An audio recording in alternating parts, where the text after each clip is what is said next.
Hi friends, నమస్తే అండి. అందరు ఎలా ఉన్నారు? సంతోషంగా ఉండాలని కోరుకుంటూ మంచి సూపర్ రెసిపీ అండి, బ్రోకలీతో ఫ్రై చేయబోతున్నా అండి.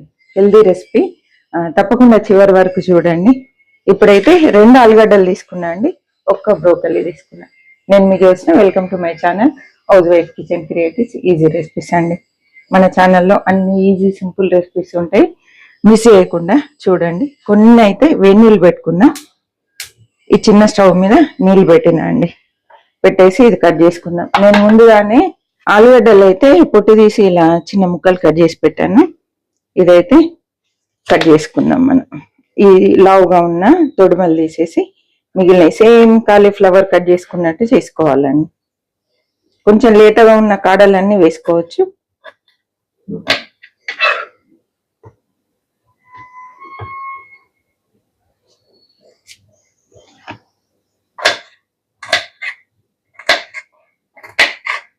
దీంట్లో పెద్ద పురుగులు ఇట్లా ఏమి ఉండవండి. ఇవన్నీ ఇందులో వేస్తున్నా అండి. ఇప్పుడు ఈ వేడి నీళ్ళు దాంట్లో పోసేసుకుందాం. మరీ వేడిగా కాదండి, గోరువెచ్చగా చేసిన. కొంచెం వేస్తే ఏంటంటే దాన్ని ఉన్నా కూడా వెళ్ళిపోతుంది. అందుకని గోరువెచ్చటి నీళ్ళు, కొంచెం సాల్ట్ అండి. కొంచెంసేపు వదిలేద్దాం. స్టవ్ ఆన్ చేస్తున్నా అండి. మందపాటి ఐరన్ కడాయి తీసుకున్నా, కాస్ట్ ఐరన్ది. దీంట్లో అయితే మంచిగా ఫ్రై అవుతుంది. మాక్సిమం మనము ఫ్రైలు ఐరన్ కడాయిలో బాగుంటాయండి టేస్ట్. 2 టేబుల్ స్పూన్ల ఆయిల్ వేస్తున్నా అండి. ఆయిల్ కానీ ఉప్పులు కారాలు కానీ మీరు తినే దాన్ని బట్టి వేసుకోండి. నూనె వేడైందండి. ఆవాలు జీలకర్ర వేస్తున్నా. లైట్గా కొంచెం వేసుకోవాలి, మరి ఎక్కువేం అవసరం లేదు. ఇవి చిట్పట్లాడిన వెంటనే ఉల్లిపాయలు, పచ్చిమిర్చి, కరివేపాకు వేస్తున్నా. పచ్చిమిర్చి అయితే 2 మీడియం సైజ్ పచ్చిమిర్చి తీసుకున్నా, చిన్న ముక్కలు కట్ చేసిన అండి. ఉల్లిపాయ కూడా అంటే ఒక మీడియం సైజ్ ఉల్లిపాయ వేస్తున్నాను. కొంచెం కరివేపాకు ఎక్కువ వేసిన, లేత కరివేపాకు. మనం అది ఏ వెజిటేబుల్ అన్నా కానీ మన స్టైల్లో కొట్టేయాల్సిందే. ఏమంటారు, అవునా కాదా? మన స్టైల్ జోడించాల్సిందే, అదే వెజిటేబుల్ అన్నా కానీ.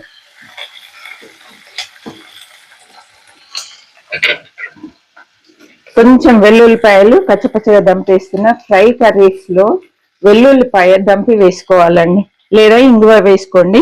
అల్లం వెల్లుల్లి పేస్ట్ మాత్రం వేయొద్దు ఫ్రై కర్రీస్ లో. అల్లం వేయాలి, అల్లం ఫ్లేవర్ కావాలి అంటే అల్లం కూడా సపరేట్ గా పచ్చపచ్చగా దంపి వేసుకోవాలండి. కానీ పేస్ట్ బాగా మెత్తగా నూరుకున్న అల్లం వెల్లుల్లి పేస్ట్ మాత్రం వేయొద్దు. ఎందుకు అంటే అడుగంటిపోతుంది, కడాయి కత్తుకొని ఊరికే గీరుతూ ఉండాల్సి వస్తుంది. కాబట్టి అల్లం వెల్లుల్లి పేస్ట్ వేయకండి.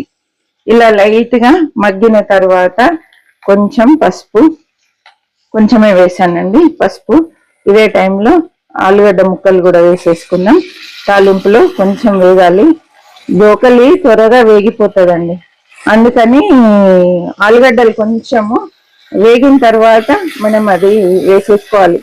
అవి డైరెక్ట్ వేనీళ్ళలో వేసి సలాడ్స్ లో కూడా తింటారు కదా, మీకు తెలిసిందే. నాకు అంత పెద్ద దాని మీద నాలెడ్జ్ ఎక్కువ లేదండి. కాకపోతే మనం ఏదైనా ఇలా కుక్ చేసుకొని తినడం అలవాటు. సలాడ్స్ చేస్తాను, కాకపోతే ఎట్లా ఉంటాయంటే క్యారెట్లు, బీట్రూట్లు, ఆనియన్ ముక్కలు కట్ చేసి అలసంతలు కానీ శనగలు కానీ ఉడకబెట్టి వాటిలలో వేసి తింటే భలే ఉంటుందండి, సూపర్గా ఉంటుంది. కొంచెం ఉప్పు వేద్దాం. నేనైతే మొత్తంగా 3/4 టీ స్పూన్ తీసుకున్నా, అది కొంచెం ఇందులో వేసేస్తున్నా. ఆలుకు పట్టేస్తుంది.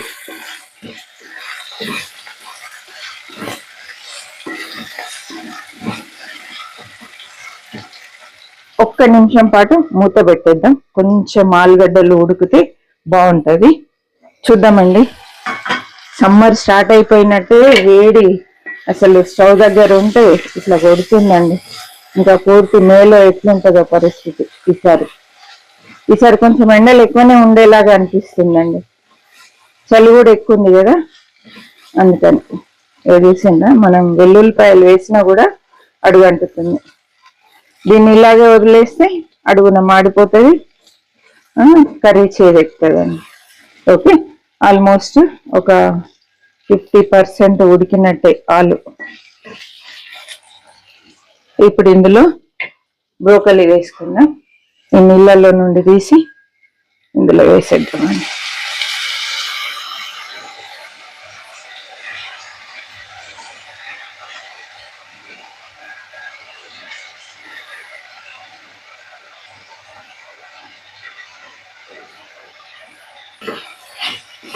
మామూలుగా క్యాబేజీ కాలీఫ్లవర్ కిడ్నీ ప్రాబ్లం ఉన్న వాళ్ళు తినొద్దు అంటారండి.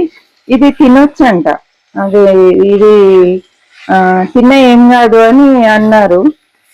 మీకు ఎవరికైనా తెలిసి ఉంటే ఎంతవరకు కరెక్ట్ అనేది తప్పకుండా కామెంట్ చేయండి.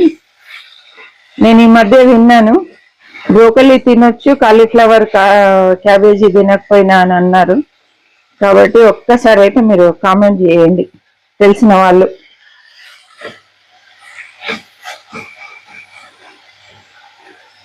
ఇప్పుడైతే స్టవ్ తగ్గించినండి, తగ్గించేసి ఫ్రై చేస్తున్నాను. మూత అయితే పెట్టట్లేదండి. మధ్య మధ్యలో ఇలా కలుపుతూ ఉండాలండి, సిమ్లో పెట్టి వదిలేయద్దు. ఇప్పుడు కొంచెం లైట్గా మగ్గింది కదా, మిగతా సాల్ట్ వేస్తున్నాను. ఉప్పుతో పాటు త్వరగా ఉడికిపోతుంది, కొంచెం నీరు వస్తుంది కాబట్టి పర్ఫెక్ట్గా ఉడుకుతుందండి.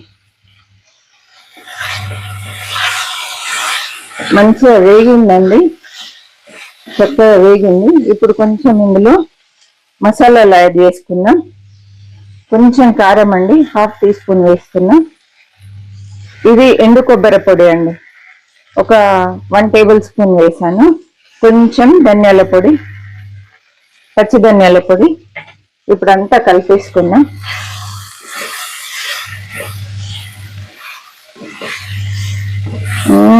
మంచి స్మెల్ వస్తుందండి.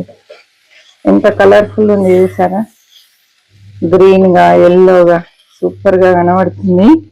స్టవ్ పూర్తిగా సిమ్ లో పెట్టేసి మూత పెట్టి కాసేపు మగ్గిద్దాం. ఎందుకు మూత పెట్టి సిమ్ లో పెట్టాలి అంటే మసాలాలన్నీ మాడిపోకుండా ఉండడానికి మూత పెట్టి సిమ్ లో పెట్టానండి. ఒకసారి చూద్దామండి. పర్ఫెక్ట్ గా మగ్గిపోయింది.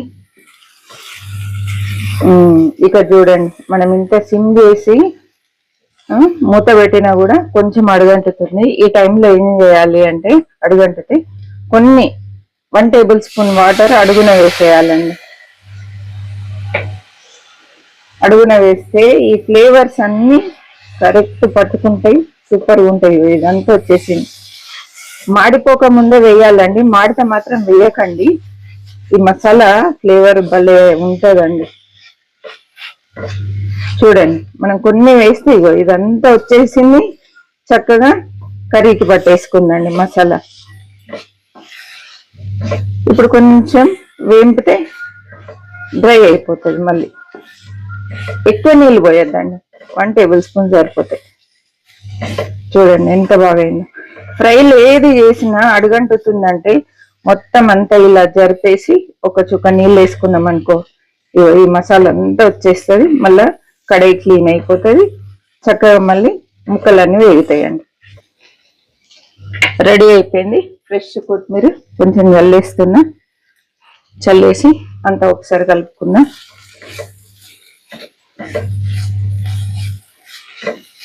కొత్తిమీర వేసిన తర్వాత ఎక్కువ టైం అయితే పట్టదండి. స్టవ్ ఆఫ్ చేస్తున్నాను.